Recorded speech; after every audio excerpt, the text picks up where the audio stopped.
천국은 마치 품꾼을 얻어 포도원에 들여보내려고 이른 아침에 나간 집주인과 같으니 그가 하루 한 데나리온씩 품꾼들과 약속하여 포도원에 들여보내고 또 제3시에 나가보니 장터에 놀고 서 있는 사람들이 또 있는지라. 그들에게 이르되 너희도 포도원에 들어가라. 내가 너희에게 상당하게 주리라 하니 그들이 가고 제6시와 제9시에 또 나가 그와 같이 하고 제11시에도 나가보니 서 있는 사람들이 또 있는지라. 이르되 너희는 어찌하여 종일토록 놀고 여기 서 있느냐. 이르되 우리를 품꾼으로 쓰는 이가 없음이니이다. 이르되 너희도 포도원에 들어가라 하니라. 저물매 포도원 주인이 청지기에게 이르되 품꾼들을 불러 나중 온 자로부터 시작하여 먼저 온 자까지 삭을 주라 하니 제11시에 온 자들이 와서 한 데나리온씩을 받거늘 먼저 온 자들이 와서 더 받을 줄 알았더니 그들도 한 데나리온씩 받은지라. 받은 후 집주인을 원망하여 이르되 나중 온 이 사람들은 1시간밖에 일하지 아니하였거늘 그들을 종일 수고하며 더위를 견딘 우리와 같게 하였나이다. 주인이 그 중에 한 사람에게 대답하여 이르되 친구여, 내가 네게 잘못한 것이 없노라. 네가 나와 한 데나리온의 약속을 하지 아니하였느냐. 네 것이나 가지고 가라. 나중 온 이 사람에게 너와 같이 주는 것이 내 뜻이니라. 내 것을 가지고 내 뜻대로 할 것이 아니냐.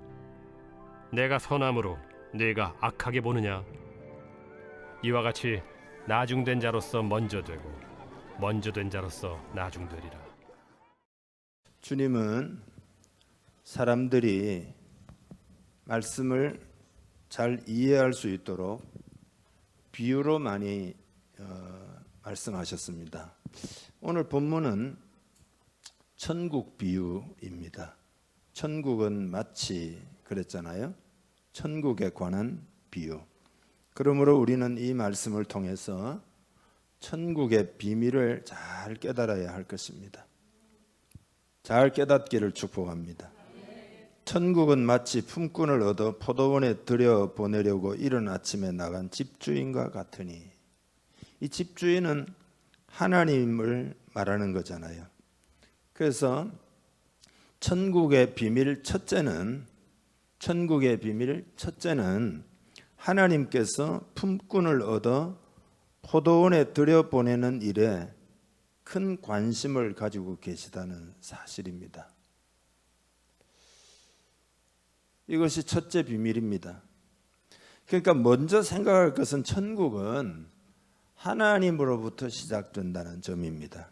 즉 하나님의 은혜로부터 시작이 됩니다. 하나님의 은혜가 없으면 천국도 없습니다. 이것을 깨달아야 합니다.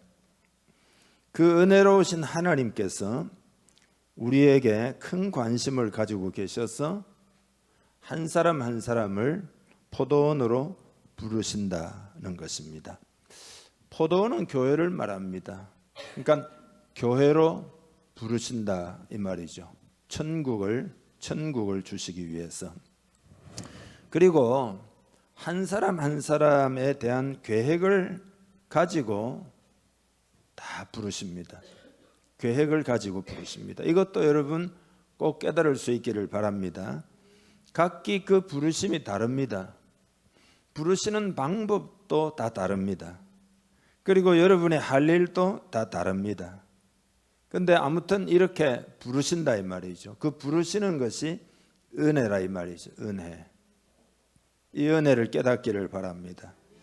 이런 기본적인 이해를 가지고 오늘 본문을 살펴보겠습니다. 포도원 주인이 아침 일찍 새벽 6시에 장터에 가서 일당을 한 데나리온 주기로 하고 품꾼을 데리고 옵니다. 이 사람들은 제일 건장한 그런 사람들이겠죠. 제일 먼저 선택받았으니까. 그리고 오전 9시에 또 나가서 뭐라고 말씀하는가 하면은 너희에게 상당하게 주리라. 이렇게 말을 하고 데려다가 일을 맡겼습니다. 그러니까 이 사람들도 감사하지요. 그리고 12시에 오후 3시에 또 그렇게 했습니다. 그런데 이 주인이 오후 5시에 나가보니까 몇 명의 일꾼들이 그때까지도 남아 있는 겁니다. 그러니까 이제 1시간 정도밖에 일할 시간이 없습니다. 질문을 하기를 아니 어찌하여 종일토록 놀고 서 있느냐. 그러니까 놀고 있는 게 아니라 우리를 품꾼으로 쓰는 이가 없습니다. 그러니까 이들은 여러분 뭐죠? 좀 부실한 사람들이죠. 그죠? 미리 먼저 선택받은 사람이 아니니까. 하지만 조금이라도 벌어보려고 그 시간까지 기다리고 있었으니까 이 사람들은 대단히 절박한 사람들입니다. 그런데 놀랍게도 주인이 뭐라고 그러죠? 너희도 포도원에 들어가라. 그러는 겁니다. 너희도 포도원에 들어가라. 그래서 일을 했는데 단 1시간만 일을 했습니다. 일을 마치고 임금을 줄 때 주인이 청지기에게 나중 온 자로부터 시작해 가지고 먼저 온 자까지 그렇게 삭슬 주라 그랬거든요. 오후 5시에 1시간 겨우 일한 일꾼에게 한 데나리온이라는 그 완전한 하루 품삯 그것을 지불하는 거죠. 그러니까 먼저 온 일꾼들이 아이고 이게 웬일이야. 저 사람이 한 데나리온이면 우리는 12배로 일했는데 그러면서 더 줄 것으로 생각을 했는데 근데 한 데나리온만 주는 거예요. 그래서 이들이 원망을 합니다. 나중은 이 사람들은 1시간밖에 일하지 아니하였거늘 그들을 종일 수고하며 더위를 견딘 우리와 같게 하였나이다. 말이 안 되지 않습니까? 지금 그런 이야기죠. 그때 주인이 뭐라고 이야기하느냐. 친구여 내가 네게 잘못한 것이 없노라. 네가 나와 한 데나리온의 약속을 하지 아니하였느냐. 여러분 한 데나리온이라고 하는 것은 하루 품삯으로 충분한 액수거든요. 보통 역사적으로 보면은 반 데나리온에서 한 데나리온 정도를 지불한다는 거거든요. 내 것이나 가지고 가라. 나중 온 이 사람에게 너와 같이 주는 것이 내 뜻이니라. 나중 온 이 사람들에게 너와 같이 주는 것이 내 뜻이니라. 내 것을 가지고 내 뜻대로 할 것이 아니냐. 내가 선함으로 네가 악하게 보느냐. 내가 선함으로 네가 악하게 보느냐. 이거 뭐죠? 생각을 바꾸어라. 지금 이런 이야기거든요. 주인에 대한 생각을 바꿔야 된다. 연약한 사람에게도 똑같이 주는 것이 하나님의 뜻이다. 지금 그런 이야기잖아요. 내 뜻이니라. 그러니까 이것을 여러분 은혜라고 하는 겁니다. 은혜. 그러니까 애시당초 다 은혜예요. 여러분 이해하시죠? 처음 온 사람도 은혜로 부름받았고 중간에 온 사람도 은혜로 부름받았고 그죠? 맨 뒤에 온 사람도 은혜로 부름을 받았습니다. 한 데나리온은 온전한 은혜, 온전한 구원을 말합니다. 여러분 이것을 깨달아야 합니다. 은혜로 우리를 부르셨습니다. 은혜로 지금도 사람들을 부르고 계신 줄 믿습니다. 천국의 비밀 둘째는 은혜를 받아들이는 자에게만 은혜가 된다는 것입니다. 은혜를 받아들이는 자에게만 은혜가 된다. 주님이 이렇게 말씀하셨죠. 이와 같이 나중된 자로서 먼저 되고 먼저 된 자로서 나중되리라. 여러분 보셔요. 나중된 자가 어떻게 먼저 될까요? 그리고 먼저 된 자가 어떻게 나중이 될까요? 먼저 온 자들이 나중이 되는 이유는 뭐냐? 그거는 먼저 온 자들이 그들이 부름을 받은 먼저 그것도 부름을 받았으니까 그 은혜, 그 부름받은 은혜를 잊었기 때문이다 이거예요. 이해하시죠? 부름받은 은혜를 잊은 것이다. 그러니까 여러분 은혜를 잊어버리면 은혜가 아무 소용이 없게 됩니다. 한 데나리온이라고 하는 충분한 은혜에도 어때요? 그들의 마음이 어떻죠? 만족스럽지가 않습니다. 그건 뭐죠? 은혜가 한 데나리온을 받은 그 은혜가 아무 소용이 없게 되었다. 마음이 불만족이니까, 불행하니까. 그런 이야기입니다. 은혜를 잊는 순간 이들은 불행해졌고 원망에 빠졌고 하나님의 선하심을 의지하지 못하게 된 것이다. 그리고 더 나아가서 주인을 혹은 하나님을 악하게 보는 오류에 빠지고 말았어요. 그러면 어떻게 되느냐? 은혜가 없으니까 결국은 나중이 될 수밖에 없다. 은혜를 떠나면 여러분이 오래 예수 믿었다 할지라도 은혜를 떠나면 나중이 될 수밖에 없다. 그런 이야기입니다. 절대 여러분 보십시오. 먼저 온 자들이 먼저 되어야 됩니다. 그렇죠? 오늘 침묵하기로 결정했습니까? 예? 먼저 온 자들은 반드시 먼저 되어야 됩니다. 여러분은 앞으로 예수 믿을 사람에 비해서 먼저 온 자들입니다.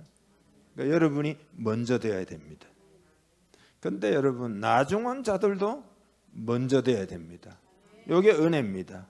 은혜는 차별이 없다 이 말이죠. 하지만 먼저 온 자들이 은혜를 잊어버리고 지금 나중이 될 판이다. 지금 그런 이야기예요. 그러면 여러분 보세요. 나중된 자가 어떻게 먼저 될 수 있을까요? 그 이유는 뭘까요? 그건 은혜에 붙들렸기 때문입니다.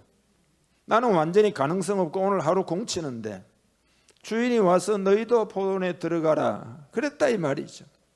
그것이 얼마나 놀라운 일이냐, 얼마나 은혜스러운 일이냐. 은혜에 붙들렸기 때문에 5시에 온 이 사람들은 불러주신 은혜가 너무 감격스러워 가지고 일을 여러분 어떻게 했을까요? 열과 성을 다해서 일을 했죠.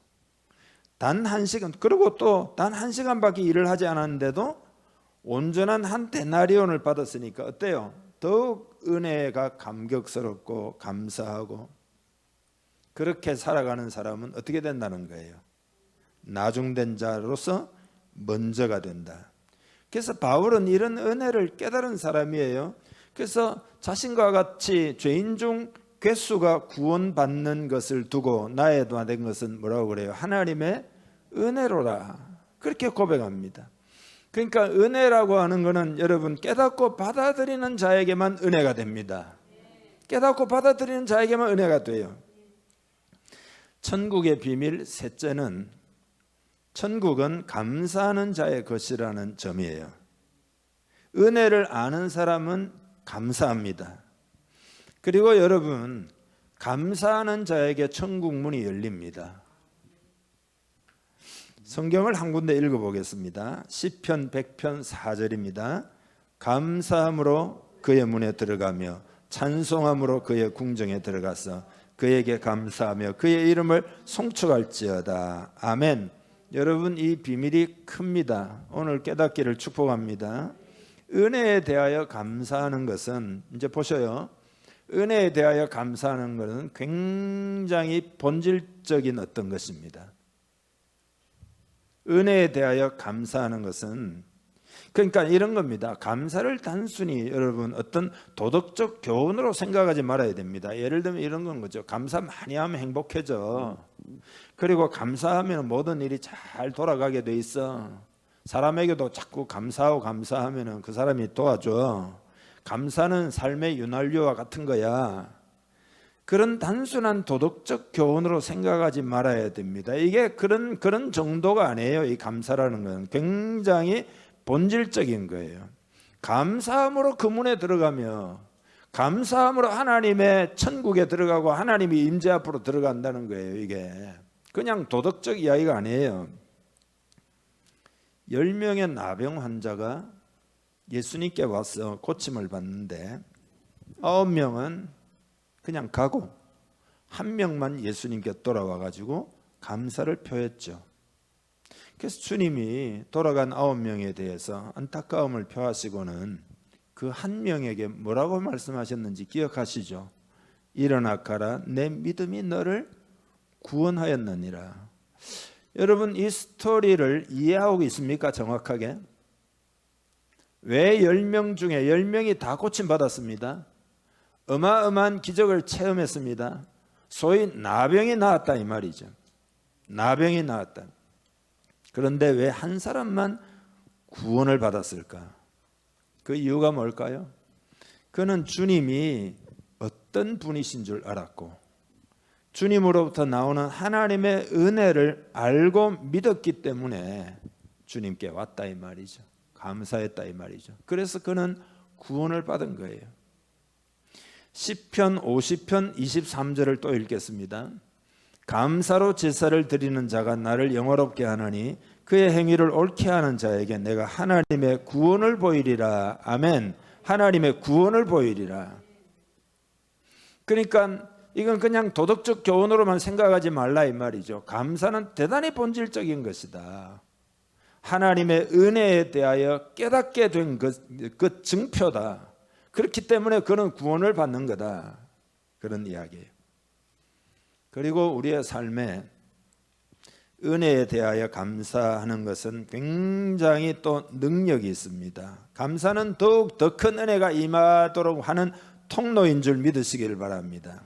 왜냐? 감사가 믿음의 증표이기 때문입니다. 여러분, 습관의 힘이라고 하는 말을 많이 들어보셨죠? 그 유명한 베스트셀러 책도 있잖아요. 습관의 힘을 강조하는 학자들의 이론 가운데서 머릿돌 습관이라는 이론이 있어요. 키스톤 헤빗이라고 하는 이론이 있습니다. 그게 뭐냐면 한 가지, 여러분 삶을 살 때 한 가지 중심 습관을 고치면 그것으로부터 연쇄 반응이 자꾸 일어나 가지고 삶 전체의 태도를 다 바꿀 수 있다. 그런 이론입니다. 그러니까 정말 중요하다고 생각하는 습관 하나를 찾아내서 거기에 온 생각을 집중하자, 온 힘을 집중하자, 그런 이론입니다. 근데 여러분, 그 머릿돌 습관이 그리스도인에게 뭘까요? 그게 바로 감사 습관입니다. 감사 습관이 머릿돌 습관이에요. 키스톤 헤빗입니다. 왜냐하면은 감사는 은혜를 깨닫는 데서 나오는 거기 때문에, 모든 게 은혜로부터 나오기 때문에, 그죠? 이게 키 습관이에요. 이 습관은 삶 전체를 바꾸어 놓습니다. 감사는 하나님의 은혜가 내 삶에 폭발적으로 나타나게 하는 통로입니다. 왜냐하면 은혜를 정말 믿는다면 당연히 감사하기 때문에 그 감사로 말미암아 은혜가 은혜되게 한다. 요즘 제가 여러분 중에서 감사하다는 소리를 제가 많이 듣고 있습니다. 그래서 제 마음이 기쁩니다. 아, 은혜를 받고 있구나. 하나님이 계속 역사하심을 체험하고 있구나. 계속 감사하기를 축복합니다. 은혜를 받아들이는 믿음은 감사로 표현되고 그런 믿음, 감사하는 믿음이 기적을 만든다. 하나님의 손길을 많이 경험하기를 축복합니다. 그게 감사다 이 말이죠. 그게 감사다.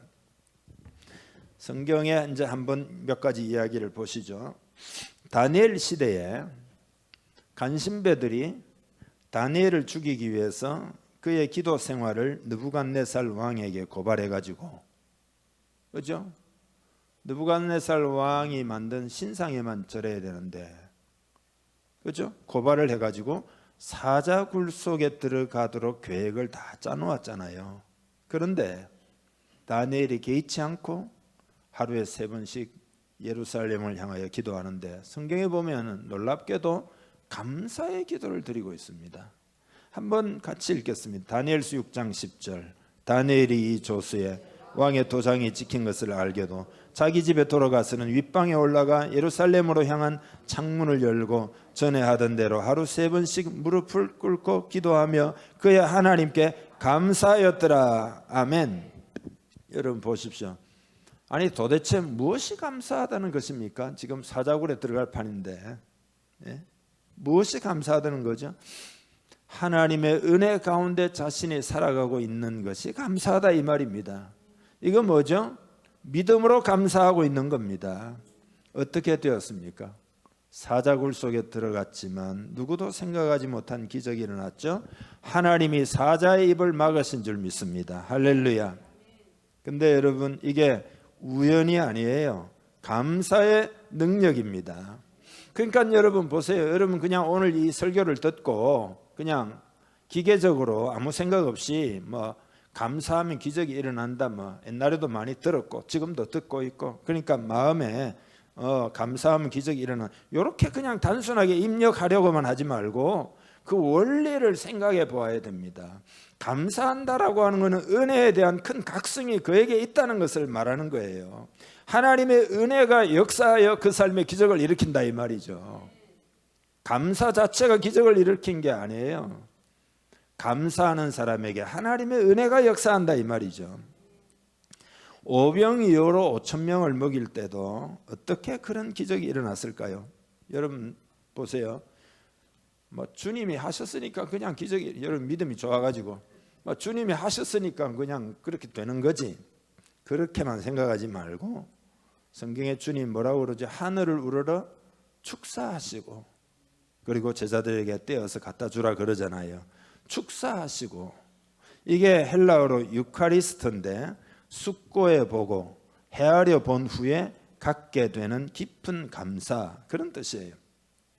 그러니까 예수님이 성부 하나님의 선하심을 깊이 숙고해 보고 헤아려 본 후에 감사를 하시고 난 다음에 그리고 떼다가 갖다 주라 하니까 오병이어 뭐 보리떡 5개 물고기 2마리 뭐 한두 사람 먹으면 끝나잖아요. 근데 5,000명이 먹었다.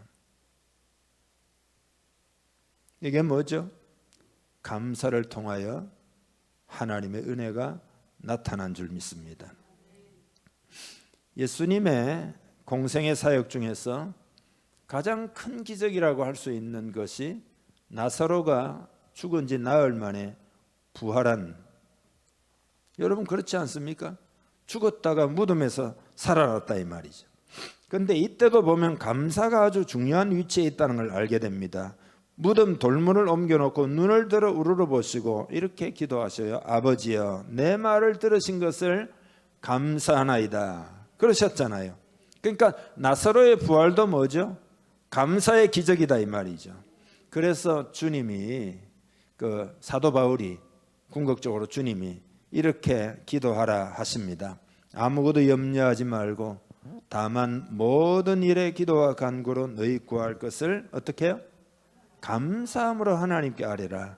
그리하면 모든 지각에 뛰어난 하나님의 평강이 그리스도 예수 안에서 너희 마음과 생각을 지키시리라. 찰스 스풀전 같은 사람은요 대단히 영적인 사람이니까 감사의 비밀을 경험하면서 살아갔다라는 생각이 들어요. 왜냐하면 그가 남긴 유명한 말 때문입니다. 촛불을 보고 감사하면 전등불을 주시고 전등불을 보고 감사하면 달빛을 주시고 달빛을 보고 감사하면 햇빛을 주시고 햇빛을 보고 감사하면 천국을 주신다 그랬어요. 여러분 평범한 이야기가 아닙니다. 그래서 오늘 이 말씀을 이제 우리의 삶에 적용을 해보겠는데요. 자, 어떻게 적용하느냐? 먼저 된 자도 계속 먼저 되고 나중된 자도 먼저 되는 원리를 적용해서 말씀을 드리겠습니다. 그게 뭐냐 하면은 요약하면 이겁니다. 첫째는 은혜를 깨닫는 것, 두 번째는 은혜를 받아들이는 것, 세 번째로는 은혜를 감사하는 것. 여러분 은혜에 대한 감사가 있는 사람이 하지 않는 것이 세 가지가 있어요. 왜냐하면 하지 않는 것을 이해해야 이걸 더 잘 깨달을 수가 있습니다. 은혜에 대한 감사가 있는 사람이 하지 않는 것 첫째가 뭐냐? 그런 사람은 흥정하거나 거래하려고 하지 않습니다. 흥정하려고 하거나 거래하려고 하지 않습니다. 하나님께 이런 거죠. 하나님, 내가 좀 더 열심히 좀 더 하면 좀 더 주십시오. 혹시 여러분 가운데 이런 사람이 있습니까? 내가 조금 더 충성하고 조금 더 열심히 하면은 하나님이 조금 더 주십시오. 은혜에 대한 감사가 있는 사람은 이런 마음이 없습니다. 어떻게 하느냐? 그저 감사로 주님을 섬기게 됩니다. 이것이 능력이 있어요. 이것이 파워풀해요. 은혜에 대하여 감사하는 사람은 그 일하는 정도가 탁월해요. 왜 그러냐? 받은 은혜가 감사하기 때문에 하나님의 은혜를 의지할 줄 알잖아요.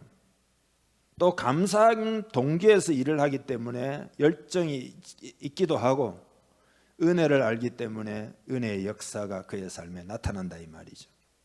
그러니까 여러분의 행위로 하나님의 인정과 사랑을 받아내려고 하면 안 됩니다.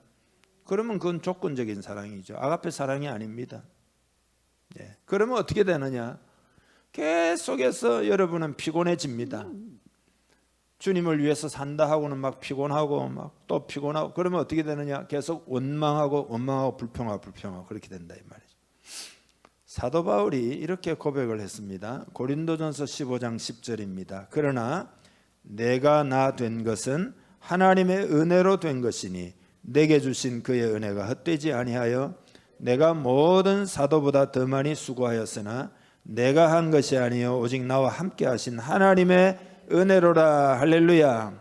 여기 보면은 은혜가 헛되지 아니하다.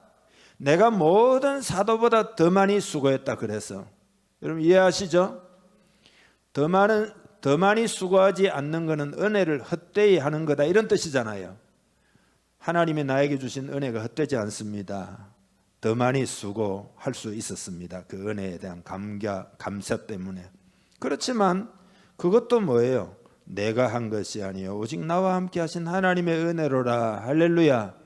이것이 여러분의 고백이 되기를 축복합니다. 은혜를 아는 사람은 하나님과 거래하지 않아요. 하나님 내가 이렇게 하니까 더 많이 보태주시고 이렇게 하니까 더 많이 축복하시고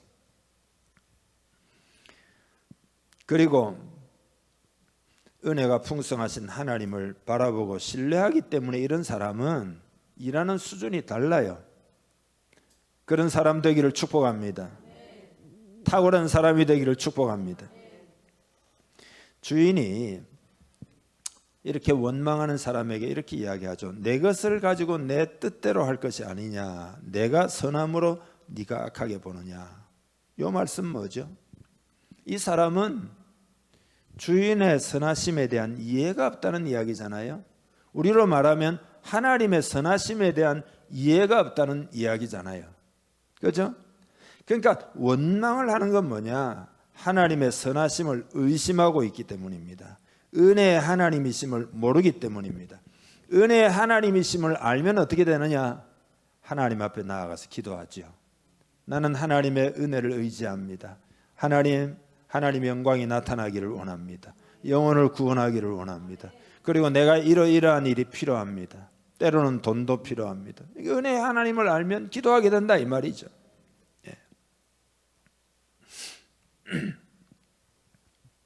사람들은 하나님의 뜻을 내 뜻대로 그랬잖아요. 하나님의 뜻을 자기 머리로 이해하려고 합니다. 그래서 하나님의 선하심을 자꾸 의심을 해요.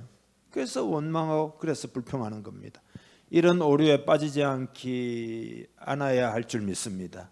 빠지지 않도록 조심해야 할 줄 믿습니다.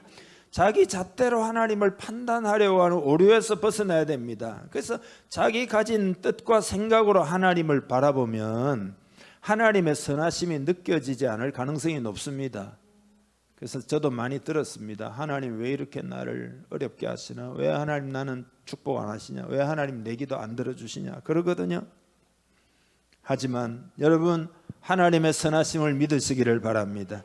하나님은 선하시다는 믿음을 가져야 하나님이 무엇을 말씀하시는지도 알 수가 있어요. 하나님의 선하심을 여러분이 믿어야 오늘 저의 메시지도 여러분 귀에 들리고 성경을 읽어도 그 성경이 무엇을 말씀하시는지도 여러분이 깨닫게 됩니다. 말씀이 들리기 시작한다 이 말이죠. 자기를 비워야 하나님이 보이기 시작할 것입니다. 두 번째로 감사하는 사람은 비교를 하지 않습니다. 하나님의 은혜에 감사하는 사람은 다른 사람과 자기를 절대 비교하지 않습니다. 왜 그런가?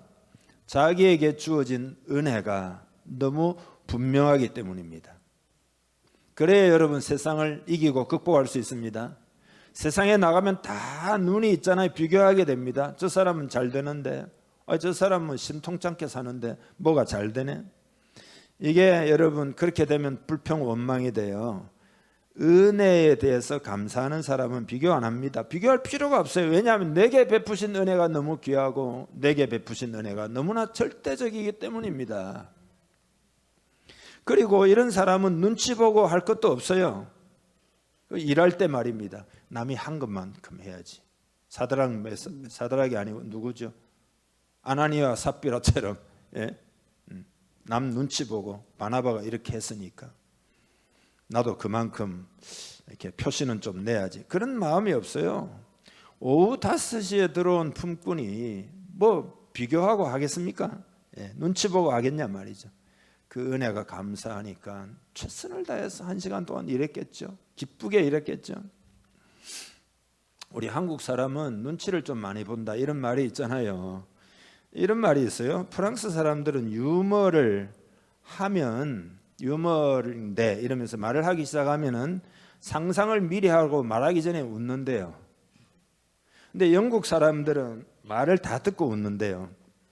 독일 사람들은 대체적으로 재미가 없는 사람들이거든요. 알려지기를. 그래서 독일 사람들 다음 날 웃는데요.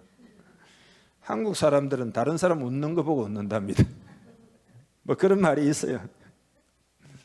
여러분, 그러니까 이 한국 유교 사회의 말입니다. 은혜를 잘 깨달아야 합니다.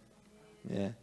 그래서 비교하고 뭐 눈치 보고 남과 같아야 되고 그런 습성은 다 버리고 여러분에게는 은혜가 족한 줄 믿으시기를 바랍니다.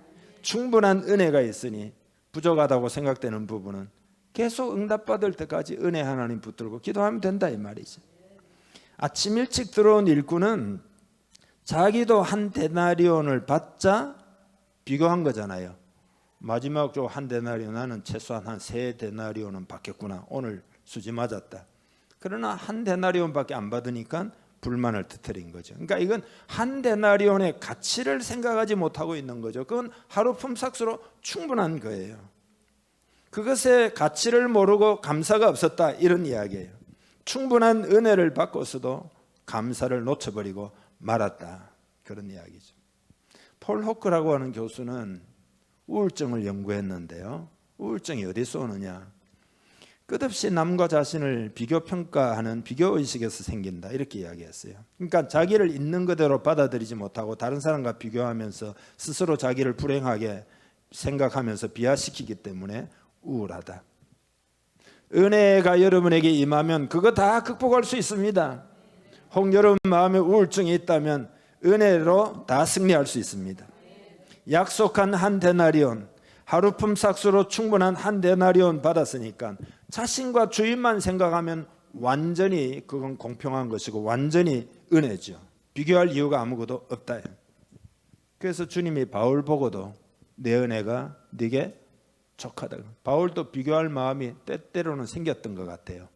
이렇게 고생할 수 있는지, 이렇게 어려움을 겪을 수 있는지, 그때 주님이 내 은혜가 네게 족하다.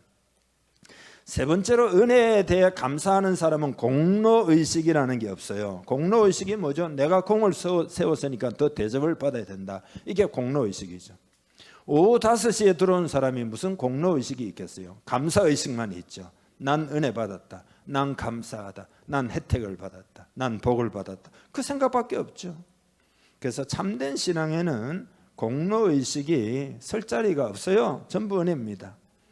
전승에 의하면은 다윗은 자기 기도실에, 전승입니다. 진짜가 아니고 그냥 그런 이야기가 있다 이 말이죠.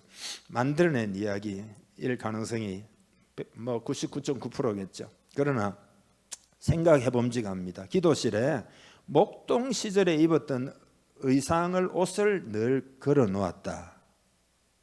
그래서 목동의 자리에서 출발한 것을 잊지 않고자 했다. 하나님 참 비천한 나를 한 나라의 왕으로, 또 한 나라의 왕일 뿐만 아니라 더 중요한 것은 하나님의 일꾼으로, 이 시대 하나님의 뜻을 이루는 통로로 쓰임받게 하시니 감사합니다. 잊지 않았다 이 말이죠. 사무엘하 7장 18절 다윗의 고백을 같이 한번 읽겠습니다. 다윗 왕이 여호와 앞에 들어가 앉아서 이르되 주 여호와여 나는 누구이오며 내 집은 무엇이기에 나를 여기까지 이르게 하셨나이까. 아멘. 옷 걸어놓고 이 기도했다. 그렇게 생각하면 되겠죠. 다윗처럼 감사의 습관을 가지기를 주님의 이름 축복합니다. 여러분, 우리는 아담 안에서 죄로 말미암아 아무 소망도 없는 자였죠. 아무 소망이, 천국도 없고, 그죠? 하나님도 없고. 그러나 예수 그리스도의 십자가의 피 흘림을 통하여 구원받았는데 이게 은혜잖아요. 여기서부터 다시 출발하기를 주님의 이름 축복합니다. 하나님은 선하신 줄 믿습니다. 하나님은 선하신 하나님이다. 내가 선함으로 네가 악하다고 보느냐? 너 생각을 바꾸어라. 하나님은 선하신 하나님입니다. 좋으신 하나님, 좋으신 하나님, 참 좋으신 하나님. 옛날에 이만재라고 유명한 그 카피라이터죠. 막전엔 찐빵이라고 처음 예수 믿고 책을 썼잖아요. 그 안에 이런 글이 있어요. 식어버린 찐빵이 되지 않도록 해야 합니다. 찐빵이 식지 않기 위해 소단에 머물러 있어야 하듯이 하나님의 은혜 안에 있어야 따끈따끈한 찐빵인 채로 있을 수 있습니다. 여러분의 삶이 따끈따끈하기를 주님의 이름 축복합니다. 다 함께 기도하겠습니다. 여러분, 은혜를 회복해야 합니다. 은혜가 여러분의 심령을 불붙이기를 바랍니다. 은혜를 의지하면 반드시 승리합니다. 그리고 하나님은 선하시기 때문에 그 은혜는 한량이 없습니다. 주여 은혜를 회복하고 그 은혜 때문에 감사를 회복하기를 원합니다. 감사 습관을 들일 수 있도록 성령님이 도와주시옵소서. 그런 제목으로 다 함께 기도합시다. 하나님 아버지 감사합니다. 오늘 말씀으로 인하여 감사합니다. 오 아버지, 은혜를 회복하기를 간절히 원합니다. 선하신 하나님, 은혜 하나님, 그 은혜를 마음에 회복합니다. 주여 은혜 베푸심을 감사합니다. 우리에게 아무것도 없어도 선하신 하나님 감사합니다. 우리를 얼마나 사랑하시기에 하나님의 모든 것을 우리에게 주시고 그 표시로 독생자 예수님을 우리를 위하여 보내어 주셨습니다. 주의 선하심을 노래합니다. 하나님의 은혜에 붙들려서 감사하는 인생이 되어 더욱 더 큰 은혜를 누리며 사는, 천국을 경험하며 사는 복된 우리 모두 되게 하여 주옵소서. 이 모든 은혜들을 깨닫도록 성령을 부어 주옵소서. 충만하게 해 주옵소서. 그리고 기름 부어 주셔서 권능 있게 하시고 땅 끝까지 복음을 증거하게 하여 주시옵소서. 성령의 나타남이 있기를 원합니다. 성령의 강한 역사가 있기를 원합니다. 성령으로 충만케 되기를 원합니다. 주여 우리 공동체에 은혜를 부어 주옵소서.